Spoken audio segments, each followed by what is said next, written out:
आपल्याला बोलवण्याचं एक विशेष कारण आहे. पाठीमागे ज्यावेळेस आपण भेटलो होतो त्यावेळेस एक विशेष आदेश आपण पारित केला होता आणि आपल्या माध्यमातून तो सर्वांपर्यंत पोहोचला ही चांगली गोष्ट आहे. फूड अँड ड्रग ॲडमिनिस्ट्रेशन याच्यामध्ये जशा दोन विंग आहेत, एक ड्रगच्या बाजूला आणि दुसरा फूडच्या बाजूला. आपण दोन्हीकडे काम करत असतो. तर फूडवरती काम करताना एक लक्षात येतं की आपल्याकडं जे रेग्युलेशन्स आहेत, म्हणजे food safety and standards authority act 2006, 2011चे नियम आणि त्या अनुषंगाने 2011 पासून आत्तापर्यंत वेगवेगळे स्टँडर्ड्स आणि रेग्युलेशन जे तयार झालेले आहेत आणि जे इम्प्लिमेंट करणं अपेक्षित आहे, त्याच्यासाठी एन्फोर्समेंट म्हणून किंवा इम्प्लिमेंटिंग ऑथॉरिटी म्हणून FDA महाराष्ट्रामध्ये फूड अँड ड्रग ॲडमिनिस्ट्रेशन यांची जबाबदारी आहे. त्या कायद्याअंतर्गत फूड सेफ्टी कमिशनर म्हणून मी काम करतो. इथे जे कोणी ह्या पदावरती व्यक्ती काम करतं तर फूड सेफ्टी म्हणून करतं. आणि म्हणून आपण जे अन्न या फूड या डेफिनेशन म्हणजे येतं ते सेफ असावं आणि ते हेल्दी असावं, हे दायित्व आणि हे इम्प्लिमेंट करण्याची जबाबदारी ही फूड सेफ्टी कमिशनर म्हणून या पदावरती आहे. आयुक्त फूड सेफ्टी कमिशनर राज्याचे जे असतात त्यांच्यावरती प्रत्येक राज्याच्या फूड सेफ्टी कमिशनरवरती आहे. या अनुषंगाने बघत असताना आपलं जे फूड आहे आणि आपण जे कन्झम्पशन करतो, म्हणजे प्रिपरेशन असेल, त्याचं प्रोसेसिंग असेल, त्याचं मॅन्युफॅक्चरिंग असेल आणि त्यांचं कन्झम्पशन असेल, ह्या सर्व स्टेजेसवरती स्टँडर्ड्स ठरलेले आहेत. म्हणजे कन्झम्पशन हे सेफ असावं म्हणून ते सगळी प्रोसेस तत्पर्यंत पाळायची असते. याचा एक महत्त्वाचा घटक जो सर्वात मेन अफेक्ट करतो, मॅन्युफॅक्चर तर आहेच, प्रोसेसर आहेत, पण सर्वात महत्त्वाचा आजच्या डेटला जर बघितला तर हॉटेल्स, रेस्टॉरंट्स, इटरीज, ऑनलाईन जे प्लॅटफॉर्म त्यांच्यामार्फत जे फूड दिलं जातं, विकलं जातं, नागरिकांपर्यंत दिलं जातं, हे स्टँडर्ड्स पाळतात की नाही पाळतात हा एक महत्त्वाचा इश्यू आहे. आणि याच्यासाठी खूप चांगल्या प्रकारचे रेग्युलेशन स्टँडर्ड्स हे फूड सेफ्टी ऑथॉरिटीने, गव्हर्नमेंट ऑफ इंडिया यांनी डिसाईड केलेले आहेत, वेळोवेळी डिक्लेअर केलेले आहे. त्याचं इम्प्लिमेंटेशन करणं हे अत्यंत गरजेचं आहे. त्या अनुषंगानं काल 23 जूनला मी एक आदेश पारित केलेले आहेत की ते आदेश आहेत हॉटेल्स, रेस्टॉरंट आणि इटरीज यांच्या बाबतीतल्या पाळावयाच्या ज्या गोष्टी आहेत, ज्या स्टँडर्ड्स आहेत, ज्या प्रोसेसेस आहेत, त्या पाळणं बंधनकारक आहे त्यांच्यावरती. तर त्यामध्ये जर बघितलं तर आम्ही ग्राहकांच्या आरोग्यासाठी, आरोग्य संरक्षणासाठी अन्न व औषध प्रशासन म्हणून एक महत्त्वाचा निर्णय, एक ऐतिहासिक निर्णय काल घेतलेला आहे आणि ते आदेश मी पारित केलेले आहे. हे काय आदेश आहे तर हे कंप्लायन्स ह्या इंडस्ट्रीनं, म्हणजे हॉटेल्स, रेस्टॉरंट, इटरीज हे जे आहे यांनी करायचे आहेत आणि त्यांचं इन्फोर्समेंट आपल्या मशिनरीमार्फत, म्हणजे आपली जी यंत्रणा आहे त्यांच्यामार्फत करायचं आहे. तर हे करण्यासाठी सुरक्षित अन्न, स्वच्छ आस्थापना आणि जबाबदार अन्न व्यावसायिक यांच्या बाबतीत आपण काही आदेश पारित केलेले आहेत. ते सर्वात महत्त्वाचं म्हणजे काय तर ते जे रेग्युलेशन्स आहेत ते रेग्युलेशन्स इम्प्लिमेंट करणं गरजेचं आहे. ते कोणते रेग्युलेशन्स आहेत तर पहिलं आहे रजिस्ट्रेशन, अन्न व सुरक्षा मानके, अन्न व्यवसायाचे परवाने व नोंदणी 2011चे रेग्युलेशन्स आहेत. तर याच्या बाबतीत मोस्टली बऱ्यापैकी रजिस्ट्रेशन झालेलं आहे किंवा लायसन्स झालं. रजिस्ट्रेशन म्हणजे ज्यांचा टर्नओव्हर 1.5 कोटीच्या आत आहे तोपर्यंत रजिस्ट्रेशन, त्याच्यावरचे लायसन्सेस असतात. त्याचं इम्प्लिमेंटेशन काही प्रमाणात किंवा मोठ्या प्रमाणात झालेलं आहे. पण त्याच्या व्यतिरिक्त अन्न व सुरक्षा मानके, अन्न उत्पादन मानके व अन्न संयोजके हे विनियम 2011 याचं इम्प्लिमेंटेशन होणं गरजेचं आहे. त्याचप्रमाणे अन्न व सुरक्षा मानके, दूषके, विषे व अवशेष हे 2011चे रेग्युलेशन्स आहेत, याचं इम्प्लिमेंटेशन होणं गरजेचं आहे. त्याचप्रमाणे अन्न सुरक्षा व मानके, लेबलिंग आणि प्रदर्शन 2020 याचं इम्प्लिमेंटेशन होणं गरजेचं आहे. त्याचप्रमाणे अन्न सुरक्षा व मानके, पॅकेजिंग विनियम 2018 याचं इम्प्लिमेंटेशन होणं गरजेचं आहे. आणि त्याचबरोबर शाळेतल्या मुलांसाठी जे सुरक्षित अन्न व संतुलित आहार नियम 2020 आहेत हे सुद्धा इम्प्लिमेंट होणं गरजेचं आहे. आपल्यासमोर हा प्रश्न असेल की हे मानके होते तर म्हणजे का इम्प्लिमेंट झाले नाहीत किंवा पूर्णपणे होतात की नाही आहे. आतापर्यंत आमचा जो अनुभव आलेला आहे, म्हणजे माझ्या अगोदरचा आहे, जे काही रेट्स झालेले आहेत, सर्च झालेले, सीजर झालेले आहेत, ज्या कंप्लेंट्स आलेल्या आहेत आणि त्याच्या ज्या फाइंडिंग्स आहेत त्या फाइंडिंगमध्ये आम्हाला काय सापडलं आणि त्याच्यात हे उत्तर आहे की हे आदेश मी जे पारित केले याची आवश्यकता का भासते. कदाचित इंडियामध्ये आपण फर्स्ट असू, मला माहित नाही बाकीच्या राज्यांनी केलेलं नाही, की मोस्टली मला जे आहेत असे आदेश मला बघायला भेटलेले नाही आहेत. कदाचित असेल किंवा दुसऱ्यांनी केले असेल. तर याची आवश्यकता यासाठी पाहिली की ज्या आम्ही राबवलेल्या तपासण्या आहेत, विशेष मोहिमा आहेत, सर्वेक्षण आहेत आणि अंमलबजावणी या कार्यामध्ये आम्हाला गंभीर त्रुटी या आस्थापनामध्ये आढळलेल्या आहेत. जसे की अस्वच्छ व आरोग्यास अपायकारक परिस्थितीत अन्न तयार करणे, दुसरं वापरलेल्या खाद्यतेलाचा परत पुनर्वापर करणे, वैद्यकीय तपासणी नसलेल्या कर्मचाऱ्यांकडून अन्न पडताळणी करणे, तापमान नियंत्रणातल्या त्रुटी ह्या असणे, कारण तापमान आपण ज्यावेळेस कळतो त्याच्यामध्ये काही स्टँडर्ड्स ठरलेले आहेत. अन्न दर्जाहीन साहित्यामध्ये अन्न पदार्थाचे पॅकेजिंग करणे, ग्राहकांना सुरक्षित पाणी उपलब्ध न करून देणे आणि विविध अन्न सुरक्षा नियमांचे उल्लंघन करणे, ह्या मेजर त्रुटी आम्हाला त्याच्यामध्ये आढळल्या. आणि ह्या त्रुटी ह्या ज्या स्टँडर्ड्स आहेत याचं उल्लंघन करणारे आहेत. आणि म्हणून परत आपल्याला त्याचे आदेश काढून ते इम्प्लिमेंट करण्याच्या दृष्टिकोनातून हे काल आम्ही 23 जून रोजी हे आदेश पारित केलेले आहेत. ती कॉपी आपल्याला मी आता देईलच, अवेलेबल आहे, आपण देऊया. हे आदेश कुणाकुणाला लागू होणार आहेत हा पुढचा प्रश्न येतो. तर सर्व hotels and restaurant, all without exception, सर्व हॉटेल्स अँड रेस्टॉरंट, उपाहारगृहे व ढाबे, कॅन्टीन्स आणि कॅफेटेरिया, बेकरीज आणि मिठाईवाले शॉप किंवा sweet shops, catering units, food caterers, juice bars, cloud kitchens, dark kitchens, central kitchens, साखळी उपाहारगृहे, ई कॉमर्स आणि ऑनलाईन फूड डिलिव्हरी प्लॅटफॉर्म इत्यादी सर्वांना हे लागू होणारे आदेश आहेत. म्हणजे ज्या ज्या ठिकाणी फूड प्रोसेसिंग होऊन लोकांना खाद्यासाठी पुरवलं जातं त्या सगळ्या इस्टॅब्लिशमेंट याच्यामध्ये येतात. आता याच्यामधल्या मेन तरतुदी काय आहे, तर पहिलं तरतूद आहे की परवाना किंवा लायसन्स हे मॅन्डेटरी आहे, ते त्यांनी घ्यावं. त्याच्याशिवाय त्यांना कोणत्याही परिस्थितीत रेस्टॉरंट किंवा हॉटेल हे चालवता येणार नाही. त्याच्या तरतुदी पेनॉल्टीज आहेत, त्या पेनॉल्टीसुद्धा सिव्हिअरली आता इथून पुढे वापरल्या जातील. त्याच्यामध्ये अगदी 10 लाख विदाउट परमिशन चालू एखादे एस्टॅब्लिशमेंट असेल तर 10 लाखापर्यंत दंड आहे, परत प्रॉसिक्युशन आहे. ह्या सगळ्या गोष्टीचा आपण वापर करणार आहोत. दुसरा जो आहे स्वच्छता आणि आरोग्य मानकाचे कठोर पालन करणं गरजेचं आहे, ज्यामध्ये शेड्यूल 4 किंवा अनुसूची 4 हे जे आहे याच्यामध्ये स्वच्छता आणि आरोग्य विषय मानकांचे काटेकोरपणे पालन करणं गरजेचं आहे. ते थोडक्यात मी डिटेलमध्ये सांगेन. कर्मचाऱ्यांची वैद्यकीय परीक्षा, तपासणी व प्रशिक्षण हे मॅन्डेटरी आहे. कारण जर कर्मचारी किंवा फूड हँडलर जर त्याला काही डिजीज असेल तर तो पास ऑन होऊ शकतो. म्हणून यासाठी मानकं ठरलेलं आहे. तर त्यांचं ॲन्युअल चेकअप झालं पाहिजे, त्याच्या पर्टिक्युलरली कोणत्या कोणत्या टेस्ट झाल्या पाहिजे ते आपण त्याच्यामध्ये मेन्शन केलेलं आहे.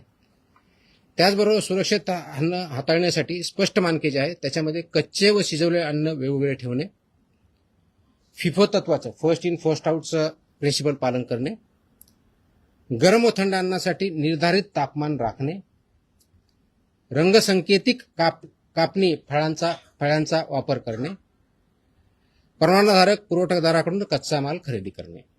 आता याच्यामध्ये की म्हणतो शेतकऱ्यांकडे दिलं तर तुमचा परवानगीधारक कुठं, तर त्याच्यामध्ये जी रिसीट असते त्याला सुद्धा आपण अग्रीमेंट याच्यामध्ये डेफिनेशनमध्ये काउंट केलं आहे. त्याच्यामुळे रिसीट इज, कारण याचा उद्देशच एवढा आहे की तो फूड किंवा रॉ मटेरियल कुठून आलं हे ट्रेस करता आलं पाहिजे, हा त्याच्या पाठीमागचा उद्देश आहे. त्याचबरोबर ग्राहकांसाठी मोफत पिण्यायोग्य पाणी पिण्याचं प्रोव्हाइड करणं, मोफत देणं अपेक्षित आहे. सुरक्षित पिण्याचे पाणी विनामूल्य उपलब्ध करून देणं बंधनकारक आहे. आमच्याकडे पिण्याचं नाही, फक्त बॉटल वॉटर आहे आणि ते पे विकत घ्यावं असं बंधनकारक करता येत नाही. इट विल बी व्हायलेशन आणि अशावरती आम्ही कारवाई करणार आहोत. तसे आम्ही त्याच्यावरती बोर्ड लावा असं मी त्यांना सांगितल्या आदेशामध्ये, त्यांना बोर्ड लावावे लागतील, त्याप्रमाणे करावं लागेल. आणि कुणी मागितलं त्यांना सांगावं लागेल की आमच्याकडे पोर्टेबल ड्रिंकेबल वॉटर आहे, ते तुम्ही पिऊ शकता. त्याच्यानंतर त्यांनी डिमांड केली तर त्यांना द्यावं. It's optional, it's not compulsory. त्याच्यामुळे ही पहिली गोष्ट करायची आहे. त्याचबरोबर मेनू लेबलिंग आणि पोषणची माहिती ही मॅन्डेटरी आहे. मेन्यूवरती लेबल व्यवस्थित पाहिजेत, त्याचं लेबलिंग व्यवस्थित पाहिजे. त्याच्यामध्ये उपाहारगृहांनी व केंद्रीय परवानाधारक आस्थापने मेन्यूमध्ये कॅलरी माहिती, पोषण मूल्य आणि ॲलर्जन माहिती प्रदर्शन करणं बंधनकारक आहे. तसंच वर्तमानपत्र किंवा छापील कागदात अन्न देता येणार नाही, हे प्रोहिबिटेड आहे, ते त्यांना देता येणार नाही. त्याचं कारण असं की अन्न दर्जा हे साहित्य, वर्तमानपत्रे किंवा छापील कागदपत्रे अन्नपदार्थ गुंडाळणे किंवा वाढणे यावर रेग्युलेशननुसार बंदी आहे. वापरलेल्या खाद्यतेलाचा पुनर्वापर करता येणार नाही, की रियूज बऱ्याच वेळेस करतात. तर फसायच्या ज्या रुको गाईडलाईन आहेत, RUC रुको गाईडलाईन्स आहेत, त्या गाईडलाईन्सचं इम्प्लिमेंटेशन करणं बंधनकारक आहे. आणि 25 TPO काय म्हणतो 20 पार्ट परमिट त्याच्यावरती जर गेलं तर ते वापरता येत नाही. आता ठळकपणे आपल्या टेक्निकलच्या ऐवजी नॉर्मल भाषेत म्हणायचं तर त्या तळतानी किंवा तेल जे आहे हे ज्यावेळेस करतात त्यावेळेस फ्लेम्स येतात, तर ते 25% जास्त असतं. वास यायला लागला 25% वरतं असतं. काळं दिसायला लागलं 25% वरता, विच इज डेंजरस. त्याचे प्रिव्हेंट ते वापरताच येत नाही. ते करण्यासाठी एजन्सीज आहेत, त्यांना ते सेल करायचं आणि त्याने ते मार्केटच्या बाहेर न्यायचं आहे. एकाने कोणतरी विकायचं, दुसऱ्याकडे वापरायचं किंवा दुसरा यूज करणार त्याला द्यायचं, हे याच्यामध्ये बंधनकारक आहे. त्याच्यामुळे रुको गाईडलाईनचं सुद्धा इम्प्लिमेंटेशन करणं अपेक्षित आहे. 9वी गोष्ट आहे की ऑनलाईन विक्री होणाऱ्या अन्नपदार्थाबाबत परवाना क्रमांक प्रत्येक ठिकाणी लागेल, कॅलरीची माहिती लागेल, ॲलर्जींची माहिती लागेल आणि जेवढे त्यांचे किचन असेल तर प्रत्येक किचनला इंडिव्हिज्युअल परवानग्या त्यांना घ्यावा लागेल. मोठ्या ज्या आस्थापना आहेत, पर्टिक्युलरली 50 करोडच्या वरच्या ज्यांचा टर्नओव्हर आहे, त्यांनी फसाईच्या मान्यताप्राप्त ज्या संस्था यांच्यापर्यंत पासून हे ऑडिट बंधनकारक आहे, त्यांना ऑडिट करून घेणं. इयरली त्यांनी ते मॅन्डेटरी ऑडिट पूर्ण सगळ्या प्रोसेसेसचं हे करणं अपेक्षित आहे. ह्याही गोष्टी आपण करतोय. तर हे करण्यासाठी काय आवश्यकता आहे, तर हे करत असताना आमचा उद्देश ह्या संस्थांना, हॉटेलधारकांना किंवा व्यावसायिकांना थ्रेट करणं नाही आहे. तर आमचा उद्देश आहे की प्रामाणिक व्यवसायांना संरक्षण द्यायचं आणि नियमन करणाऱ्यावरती कठोर कारवाई करायची, हा आमचा उद्देश आहे. त्याचं कारण हे पूर्ण लाईफ नागरिकांच्या जीवनाशी हे पूर्णपणे निगडीत आहे. अगदी लहानात लहान बाळापासून तो वयोवृद्ध माणसापर्यंत याचा डेली संबंध येत असतो. आणि म्हणून फक्त हा केवळ एक कारवाईसाठी नसून राज्यातील प्रामाणिक व जबाबदार अन्न व्यवसायांना प्रोत्साहन देण्यासाठी सुद्धा आहे. नियमांचे पालन करणाऱ्या आस्थापनांना ग्राहकांचा विश्वास वाढेल आणि संपूर्ण क्षेत्राची गुणवत्ता उंचावेल, हा त्याच्या पाठीमागचा उद्देश आहे. आणि हे जर केलं नाही तर 2006च्या कायद्यातल्या आणि त्या अनुषंगाने जे रेग्युलेशन्स आले त्याच्या दंडात्मक प्रोव्हिजन्स आपण त्याच्यामध्ये वापर करणार आहोत. ही विशेष मोहीम आम्ही आत्ता चालू करतोय, पण हे कायमस्वरूपी राहणार आहे. म्हणजे सुरुवात आतापासून करतोय, एक स्पेशल ड्राईव्ह म्हणून काम करतोय, पण ही कायमस्वरूपी 12 महिने चालणारे मोहीम असणार आहे. आणि हे पूर्ण महाराष्ट्रभर सर्व सहायुक्त, सर्व FSO, सर्व जॉईंट कमिशनर कालच आम्ही आदेश दिलेले आहेत. आज मी थोडीशी विषय घेऊन त्यांना सांगितलेलं पण आहे. तर स्वच्छतेपासून पिण्याच्या पाण्यापासून ते किचनपर्यंत सगळ्या गोष्टी होतील. हे करण्यासाठी कुणाला काही कंप्लेन आले तर आम्ही 4 त्यांना ऑप्शन्स दिलेले आहेत. आपला जो टोल फ्री नंबर आहे तो दिलेला आहे, फसाईचा टोल नंबर दिलेला आहे, फॉस्कॉस मोबाईल ॲप आहे आणि संबंधित कार्यालयात सुद्धा किंवा मेलच्या माध्यमातून सुद्धा आपल्याला यामध्ये कंप्लेन करता येईल, ह्या दृष्टिकोन बघतोय. आता थोडक्याच डिटेल्स, कारण आपल्याला थोडं टेक्निकल जर वाटलं असेल तर उदाहरणार्थ म्हणून तुम्हाला काही बाबी सांगतो की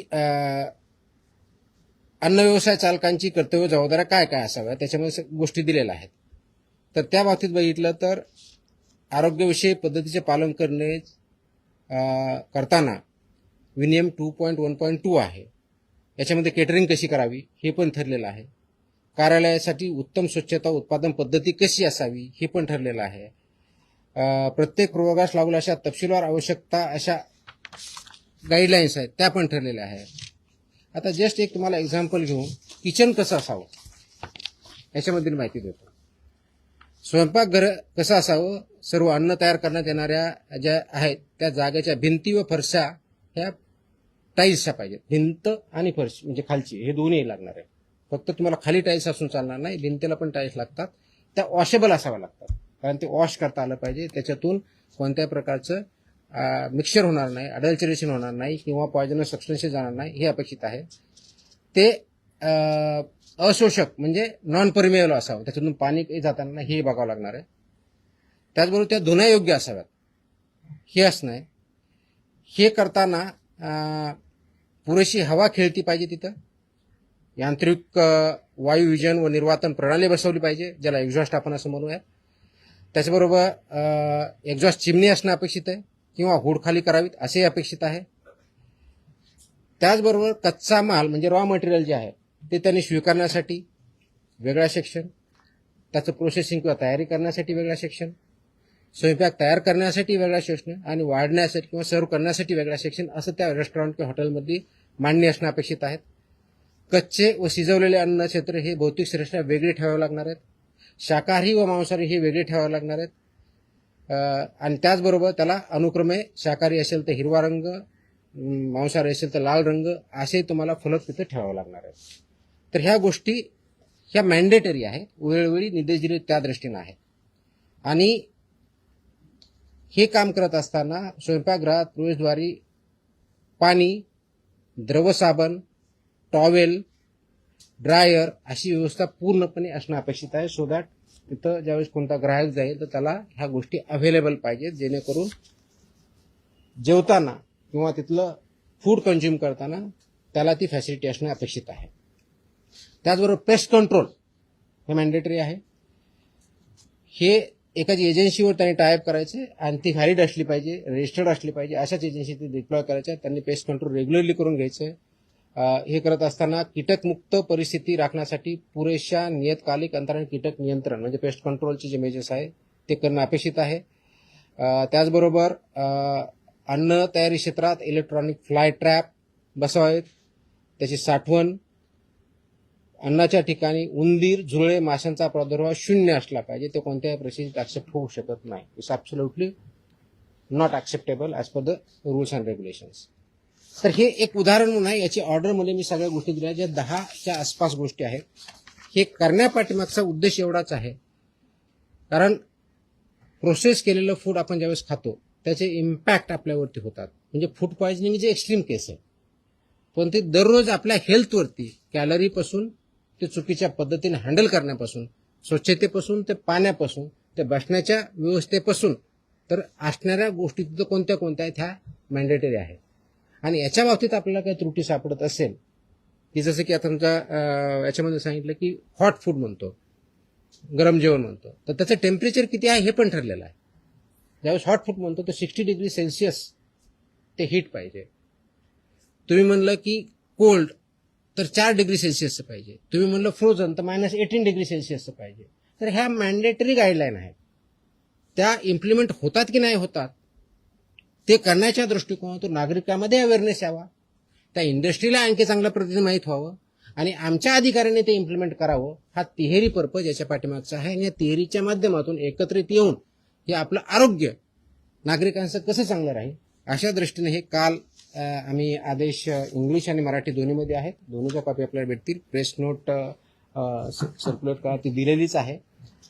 तर या माध्यमातून हे नागरिकांनाही माहीत व्हावं, त्या इस्टॅब्लिशमेंटला माहीत व्हावं आणि आम्ही इन्फोर्स करताना ह्या सगळ्या गोष्टी बघाव्या.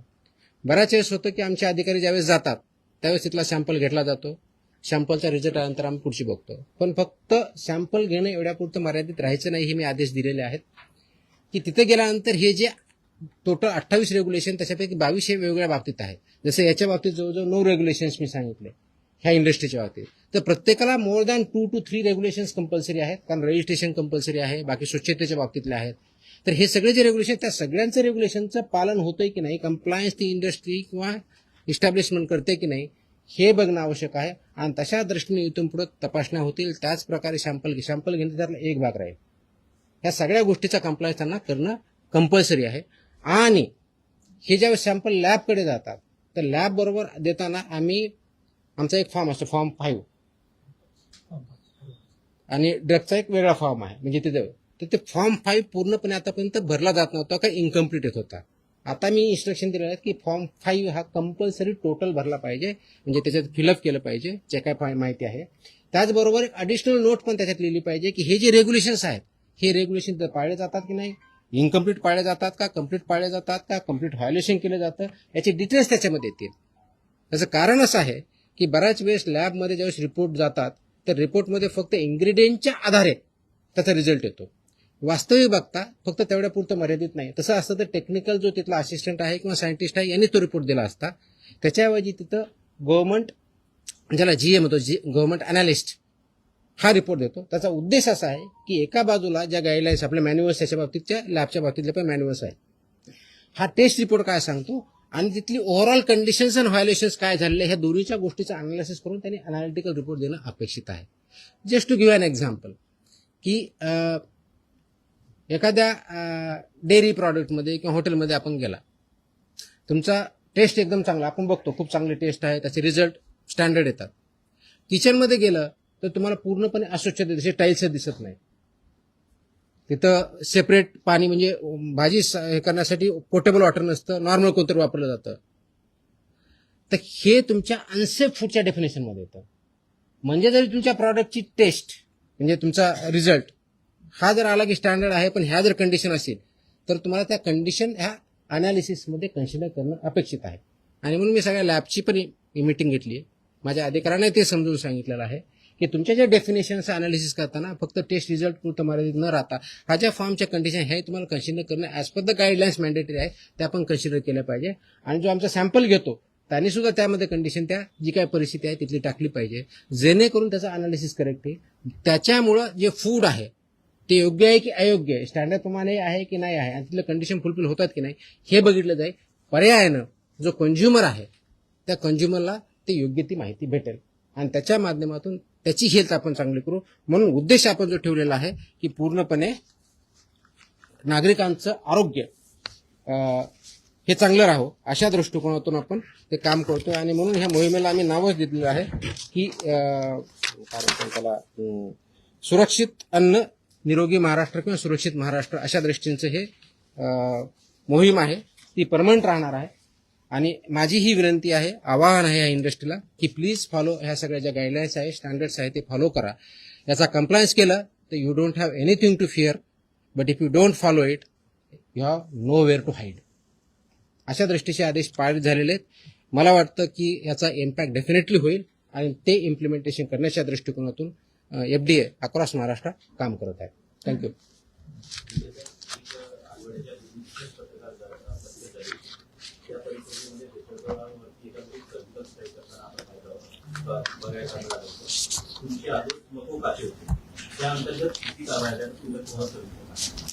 मकोकाच्या गाईडलाईन्स माझे आदेश जर बघितले असतील तर त्याच्यामध्ये आपली प्रोसिजर दिलेली आहे. 1999चा जो कायदा आहे त्याच्यामध्ये 23ची प्रोसिजर पण दिलेली आहे. ते करताना तो गुन्हा केला त्याच्या अगोदर झालेला आहे का, त्याची हिस्ट्री काय, त्याचे अँटीसिडन्स काय आहे, त्याचे FIR काय आहेत, आणि हे असल्यानंतर त्याची अप्रुव्हिंग ऑथॉरिटी ही काय PI नाही, ती DIG लेवलची ऑथॉरिटी आहे. तर अशा काही 4-5 केसेस बिल्डअप झालेल्या आहेत. पण फायनल मकोका अजून त्याच्यावरती इन्व्होक झालेला नाही, कारण ते इन्व्हेस्टिगेशनचा मॅटर आहे. ते झाल्यानंतर त्याच्यावर डेफिनेटली होतील. परंतु सर्व ज्या ज्या ठिकाणी आपल्या प्रोहिबिटेड आयटम्सवरती FIR झालेल्या आहे त्या प्रत्येक ठिकाणची FIR ही या अँगलमधून तपासली जाते आहे आणि त्याच्यावर पुढची कारवाई तुम्हाला काही दिवसात दिसेल. तुम्हाला एक गोष्ट माहिती आहे का, विधानसभेमध्ये एक अधिवेशन सुरू होतं. जितेंद्र आव्हाड जे आहेत त्यांनी आता एक हे केलं की 250 कोटी रुपये तुमची बदली घेण्यासाठी म्हणून इंटरनॅशनल ड्रग रॅकेटने गोळा केलेले. काय भानगड काय म्हणजे ही तुम्हाला काही माहिती आहे का, म्हणजे ड्रग माफिया आणि तुकाराम मुंडे काही जर समजत नाही. आयडिया नाही, काय आयडिया नाही. आम्ही हिअरिंग फ्रॉम, मला काय आयडिया नाही. त्यांनी बोललं तर त्यांना तुम्ही विचारलं पाहिजे, मला विचारून काय करणार आहे. बदली करण्यासाठी I have no idea, I have no comments. Drug माफियांना तुम्ही हात वगैरे लावलाय का, काही प्लॅनिंग केलं? मी माझ्या महाराष्ट्रात जेवढे मॅन्युफॅक्चरर्स आहेत, फूडवाले असतील, ड्रग्जवाले असतील, त्यांना इंडस्ट्रियलिस्ट किंवा एंटरप्रेन्योर म्हणतो. चुकीचे करणारे असतील तर त्यांना माफिया म्हणून ट्रीट केलं जाईल, कारवाई केली जाईल. किती महिने राहण्याचा प्लॅन करून तुम्ही ठेवले? सॉरी इतरांना विचारतात, सॉरी किती महिने राहण्याचा प्लॅन करून केला? आय थिंक प्रेस कॉन्फरन्सच्या बाहेरचे विषय आहेत हे आता. तर एक लॅबचा विषय असा होता की FDAच्या आता जे पायधुनीचं मॅटर झालं कलिंगडामधून विषबाधेच्या संदर्भात जुनं आहे. पण त्याच्यात FDAच्या लॅब ज्या आहेत त्या टेस्टिंगसाठी सगळ्या पद्धतीच्या तेवढ्या एफिशियंट नाही किंवा रिपोर्ट लवकर मिळत नाही, पाण्याचं अनालिसिस लवकर. ही फॅक्ट आहे की रिपोर्ट लवकर भेटत नाही. त्याचा मी आढावा घेतलेला आहे. आपल्याकडे सध्या 3 प्लेसेसला लॅब आहेत असं सांगितलं जातं. एक नागपूरला सांगितलं जातं, एक छत्रपती संभाजीनगरला आणि तिसरी इथे. या तिन्ही ठिकाणी आपल्याकडं ड्रग आणि फूड या दोन्ही लॅब आहेत. याचं थोडं करेक्शन आहे. ह्या 3 नाहीत, आपल्याकडे 5 लॅब आहेत. पहिली गोष्ट ह्या 3 आहेत, प्लस पब्लिक हेल्थ लॅबोरेटरी पुण्याला आहे आणि BMC कडे आपले एक स्टेट फूड लॅबोरेटरी अशा 5 लॅब आहेत. येतोय त्याच्याकडे. प्रेस कॉन्फरन्सचा विषय पण विचार. विचार ते बोलतोय, मी तेच बोलतोय. याच्यामध्ये जे सॅम्पल घेतले जातात, जेवढी मॅनपॉवर आहे, जेवढे इक्विपमेंट आहेत, ते आयडियल आहे का, त्याचं उत्तर नाही आहे. ते इम्प्रूव्ह करावं लागेल, ते विल डू, त्याचं प्लॅन आहे, त्याच्यावरती आपण काम करतोय. परंतु आजच्या डेटला जेवढे सॅम्पल घेतले जातात आणि जे आम्ही एका वर्षभरासाठी आम्ही प्लॅन करतो त्यासाठी घेतले जातील, त्याच्या मोस्ट ऑफ द टेस्टसाठी हे सफिशियंट आहे. जर आपण व्यवस्थितपणे त्याचा वापर केला तर हे मात्र मी सांगू शकतो आजच्या डेटला, कारण मी तो आढावा घेतला, त्याच्या आधारे बोलतो.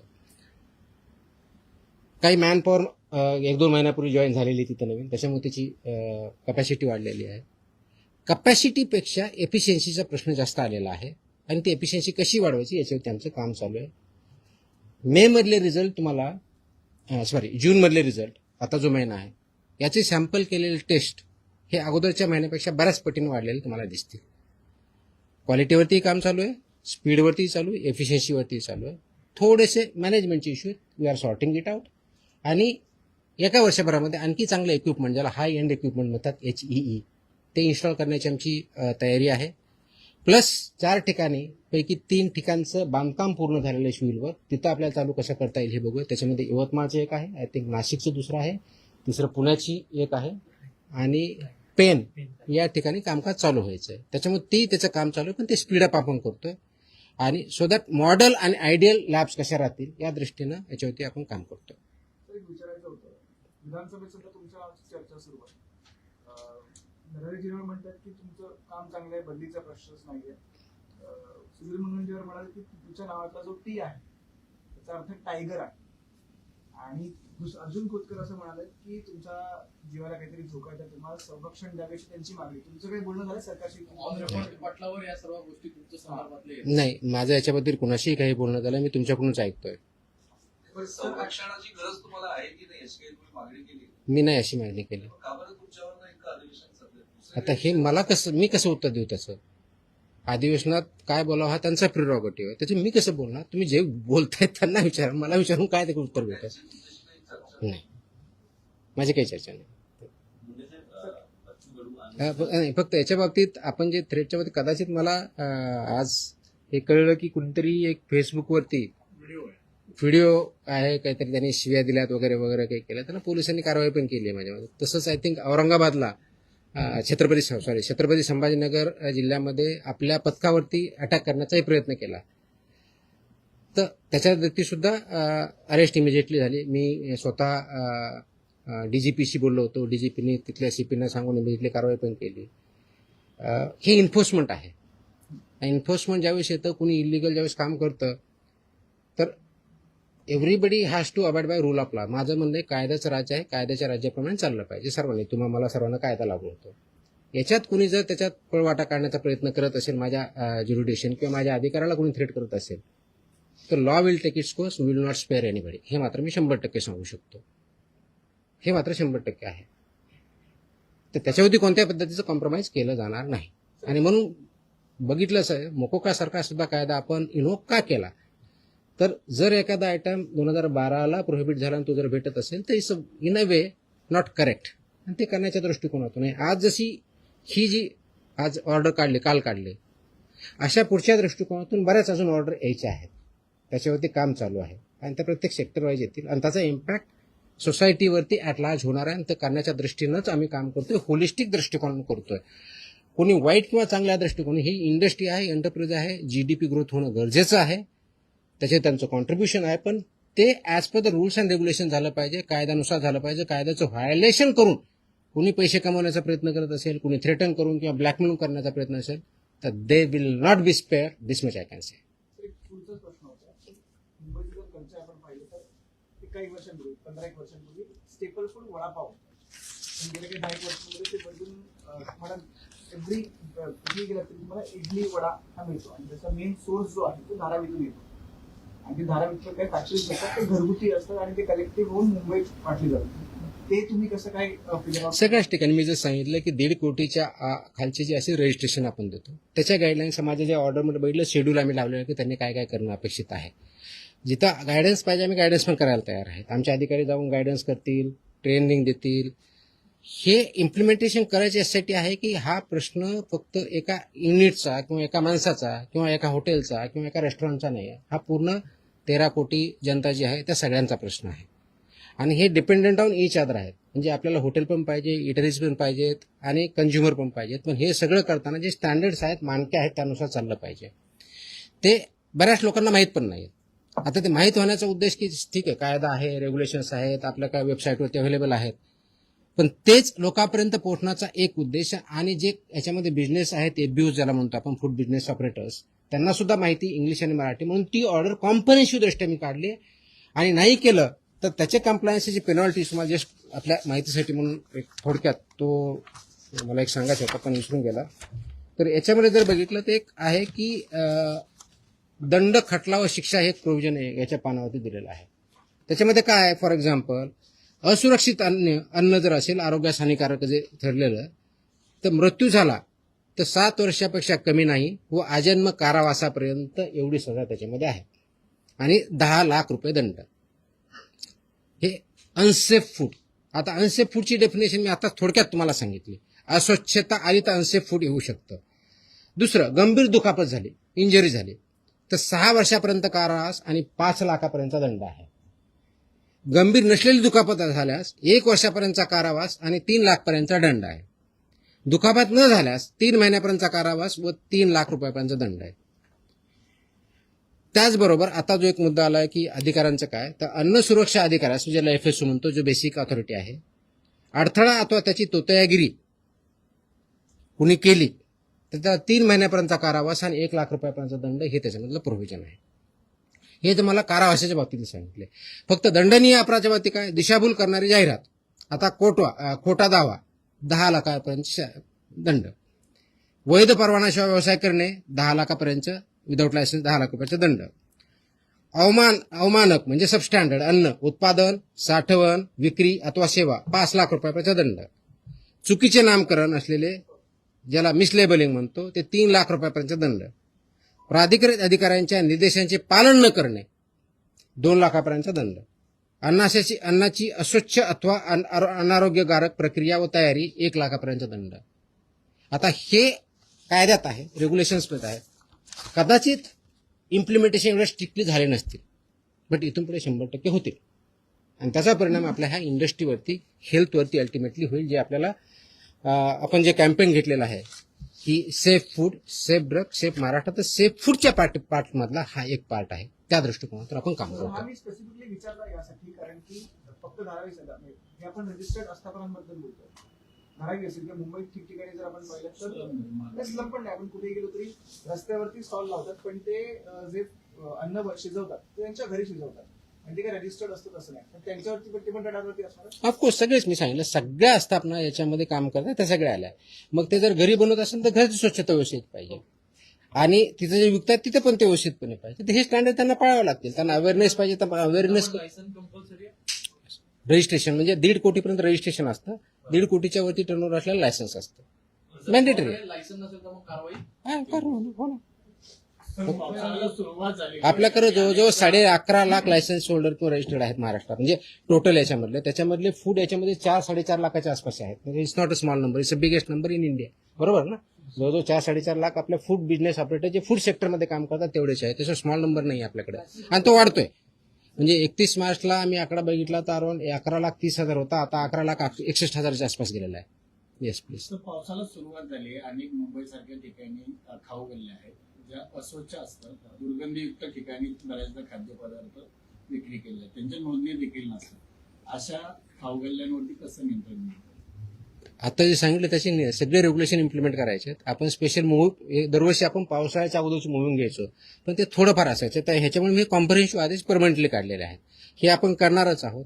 माझी एक दुसरी विनंती आपल्या माध्यमातून सर्वांना, की आपण जे अन्न सेवन करतो ना ते सेफ आहे की नाही हे थोडं बघावं.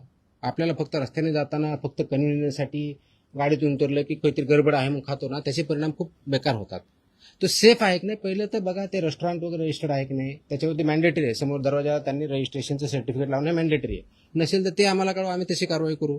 म्हणजे जेणेकरून तिथं तुमच्या आरोग्यात तुम्ही पैसे घेऊन ते अन्न खाताय तर तुमच्या आरोग्यावरती त्याचा परिणाम विपरीत होऊ नये.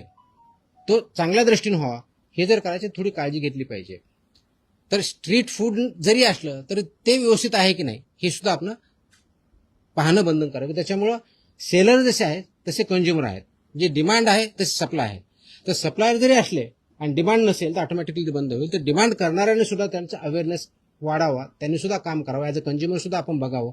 ह्या दृष्टिकोनाने सुद्धा हे आदेश वाढा. आम्ही वेबसाईटला टाकतो, आपल्या माध्यमातून तो जाईलच.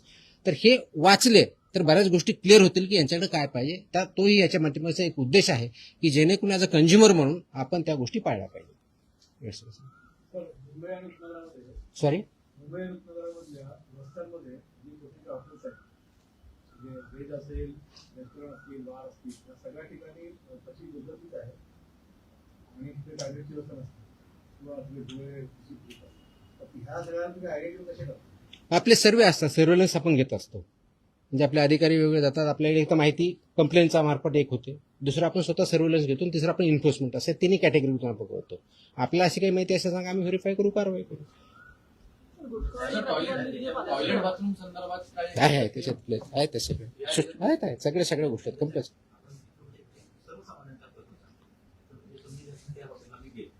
तिथं बोर्ड तर नसतो, स्वागतम सुस्वागतम चांगला मोठ्या याच्यामध्ये आणि त्यांचं नाव असतं.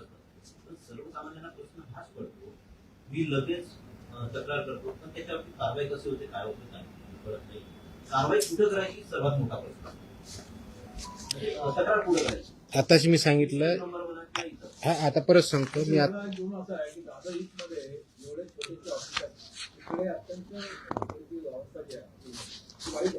करू आम्ही सगळे जे कोणते असतील सगळ्यावरती करू, काहीच अडचण नाही. ही अवस्था सगळ्या ठिकाणी आहे, पण दादा कंप्लेंटच्या बाबतीत मी सांगितलं आपल्याला 4 ऑप्शन दिलेले आहेत आणि काही दिवसामध्ये पुढच्या आठवड्यापासून आम्ही एक आता आजच आम्ही टेस्ट केलेली आहे, वेब लिंक तयार केलेली आहे. त्याच्यामुळे तुम्हाला त्याच्यावर डाउनलोड केले की मोबाईलवरून करता येईल, एवढी व्यवस्था केली. पण त्याला एक 8-1 दिवस लागतील आणखी, कारण ते टेस्टिंग अधिकारी टेस्टिंग करतायत, त्याच्यावरती ट्रायल चालू आहे, ड्राय रन चालू सध्या. एक 8-1 दिवसामध्ये ते पण लागेल. आपल्याला हेल्पलाईन म्हणजे ज्याला टोल फ्री नंबर आहे 1800-222-365 हा आमचा इथला आहे. टोल फ्री नंबर 24 तास चालू असतो, आपल्याला 24 तासमध्ये ते देतात. फसाईचा टोल फ्री नंबर आहे 1800-114-000 याच्यावरती आपण करू शकता. फास्टकास्टचा मोबाईल ॲप आहे, तर आपण डाउनलोड करू शकता, त्याच्यावरती करू शकता, किंवा ईमेलच्या आधारे आपल्या कार्यालय करू शकता किंवा फिजिकली देऊ शकता. एवढे 5 मीन्स आजच्या डेटला अवेलेबल आहेत. आणि 6वा जो आपला जो वेब लिंक करतोय पुढच्या 1 आठवड्यामध्ये येईल. कारण हे जे आहेत हे मोस्टली आपल्याला फूडसाठी अवेलेबल आहे. ड्रग्ससाठी जर करायचे असेल त्यासाठी वेगळं नाही, म्हणून आम्ही ते वेब लिंक करतोय. मोबाईलवर डाउनलोड केली की ते AI इनेबल्ड आहे, त्याच्यामुळे तुम्हाला तो प्रश्न विचारणार काय ते करत जाणार आणि त्या दृष्टीनं म्हणजे बोलता येतं किंवा टाईप करता येतं, दोन्ही ऑप्शन आम्ही देणार आहोत, जेणेकरून ते आमच्यापर्यंत येईल. आम्ही ते ऑटोमॅटिक असाइन करू आणि त्याचा डॅशबोर्ड मला पण बघता येईल, त्या अधिकाऱ्याला बघता येईल, किती आल्या, कुणाकडे गेल्या, किती पेंडिंग आहे, किती दिवसापासून पेंडिंग आहे. Everything will be there. It is there. We are establishing the system. त्या संदर्भात तुम्ही खूप मोठी कारवाई करत आहात, तर त्या संदर्भात काही माहिती द्या की किती जणांवर याचा कारवाई झाली, किती जण. मला वाटलं आज खूप जास्त होईल, माझ्याकडे डेटा आहे. उद्या तुम्हाला त्याच्याबद्दलची 1 महिन्यामध्ये जेवढ्या कारवाया झाल्यात, कारण उद्या 1 महिना पूर्ण होतो, त्या दृष्टीने परिपूर्ण नोट गुटख्याच्या बाबतीतली असेल, नॉन गुटख्याच्या बाबतीतली असेल, ड्रग्सच्या बाबतीतली असेल, आणि ते मेजर आकडा आहे, मी देईल. सॉरी अरे यार, लास्ट टाइम आपने वो ही वायरल, कि मुझे हिंदी अच्छी नहीं, वही वायरल हो गया आपने. गुटख्या संदर्भात पान देतात, पण ज्या पान टक्क्यांवरती उत्तम आहे ते अशी पानं मिळतात, त्यांनी नशा किमान वगैरे वापरलं जातं. इन फ्युचर त्याच्यावरती पण तुम्ही कारवाई करणार आहात. नाही, कसं असतं, 50-200 रुपयांना ते पानं मिळतात. पानाला बॅन नाही आहे, गुटख्याला बॅन आहे. आपण त्यातला कंटेंट म्हणतो. ते आम्ही तपासून असं आमच्याकडे आलं तर आम्ही ते व्हेरीफाय करतो, त्याच्यात सापडलं तेही कारवाई करतो. सी अल्टी कंटेंट काय हे बघावं लागणार आहे. तर कंटेंट त्याच्यात सापडला तर डेफिनेटली होईल त्याच्यावरती कारवाई. कंटेंट सापडलं तर होईलच. Sir, till date, how many food business operators are not yet licensed and registered? ये कैसे पता चलेगा लाइसेंस नहीं है करके? लाइसेंस मैं बता रहा हूँ, लाइसेंस मेरे महाराष्ट्र में टोटल 11,61,000 लाइसेंस और रजिस्टर्ड FBOs है. महाराष्ट्र की बात कर रहा हूँ. Last 13 years. But अभी अवेयरनेस क्रिएट नहीं होता है, अभी लाइसेंसिंग और रजिस्ट्रेशन बढ़ रहा है, चालू है ना, ऑनलाइन ही है. How many people are still like 80% हो चुका है? फिर ऐसे कैसे बता पाएंगे? वो मेरे पास एस्टिमेट होता तो सब नहीं कर लेता मैं. एस्टिमेट कितना बाकी है कैसे बोल सकते हैं? तो जो इन्फॉर्मेशन आएगी, अवेयरनेस क्रिएट उतना बढ़ते जाएगा. हा. फूड मध्ये फूड पॉइझनिंग हा मुद्दा आहे.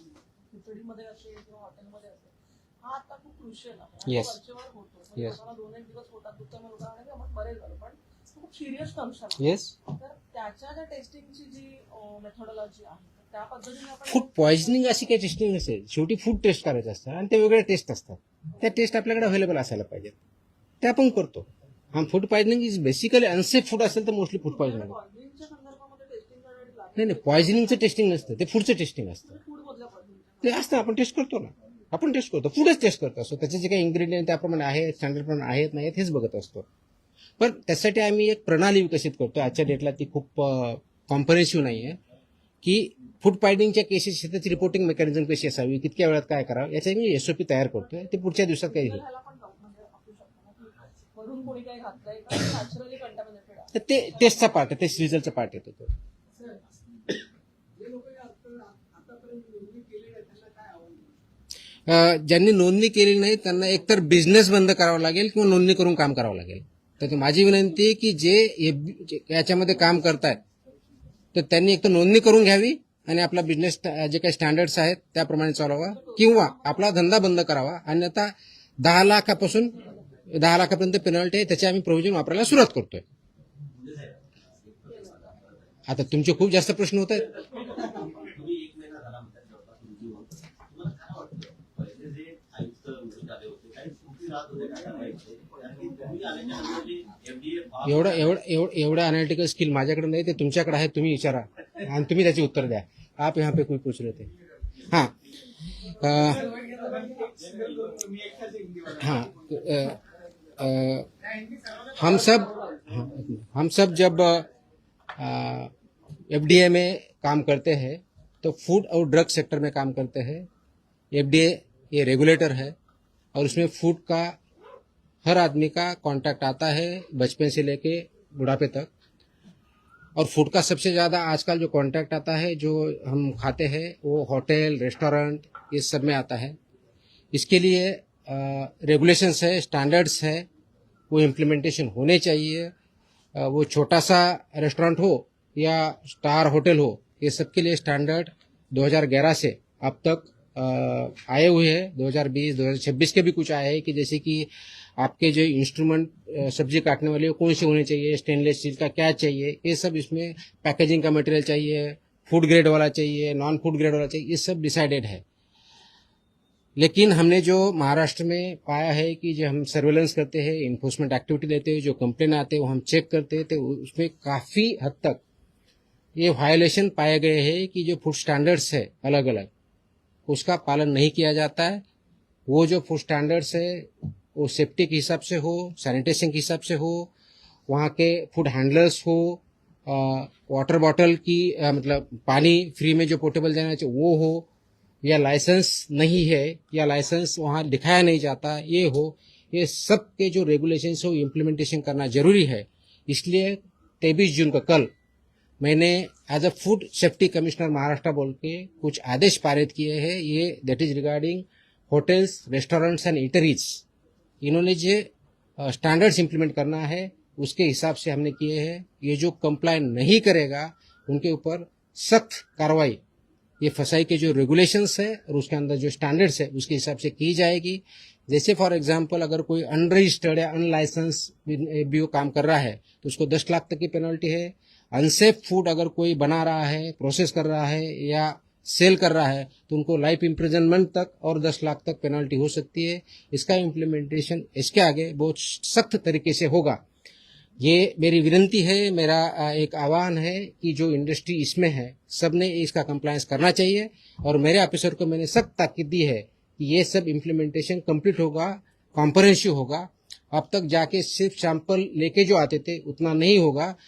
उसके सिवा सब जितने रेगुलेशंस है वो सब रेगुलेशन इम्प्लीमेंट हो रहे कि नहीं हो रहे उसका रिपोर्ट सैंपल के साथ आएगा और उसी हिसाब से सैंपल का टेस्टिंग भी होगा, रिजल्ट भी होगा. इसका उद्देश्य है कि जो जेन्युइन बिजनेसेस है उनको कोई फियर करने की जरूरत नहीं है, डरने की जरूरत नहीं है. जो नॉन जेन्युइन है उनको बिल्कुल डरने की छुपने के लिए जगह भी नहीं मिलेगी.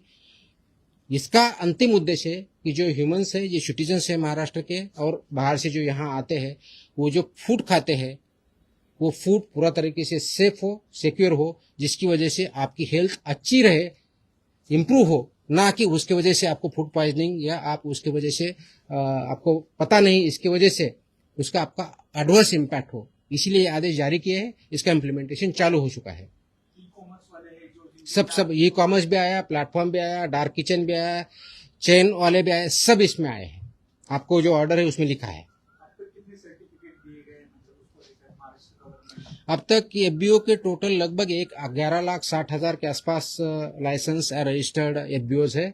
उसमें से जो food industry particularly hotel restaurants इसमें जो है तो 4 लाख से ज़्यादा है, तो काफ़ी बड़ा नंबर है। लेकिन उसमें हम काम करेंगे, कंप्लायंस करेंगे और लोगों की हेल्थ बढ़ाएंगे। It's already started, it's already in existence. So that's what we have taken a special drive. वो कल से चालू होगा स्पेशल ड्राइव इंस्पेक्शन का, उसमें से भी देखा जाएगा। सो मेरा ये मानना है कि जो इसमें कंप्लाई कर रहे हैं उनको कोई जरूरत नहीं है, जो कंप्लाई नहीं करे प्लीज कंप्लाई करे, तब तक आपका जो भी बिजनेस है बंद रखे, कंप्लाई करके आपका चालू करें। सर हॉटेल्समध्ये जे फूड सर्व केले जातं त्याला काही नियमावली आहे की? तेच तर सांगितलं आतापर्यंत। क्वांटिटी संदर्भात नाही ना सर? क्वांटिटी किती द्यावी हे हॉटेल आणि त्यांचं मिनिमम क्वांटिटी वगैरे असं काय? Okay, thank you.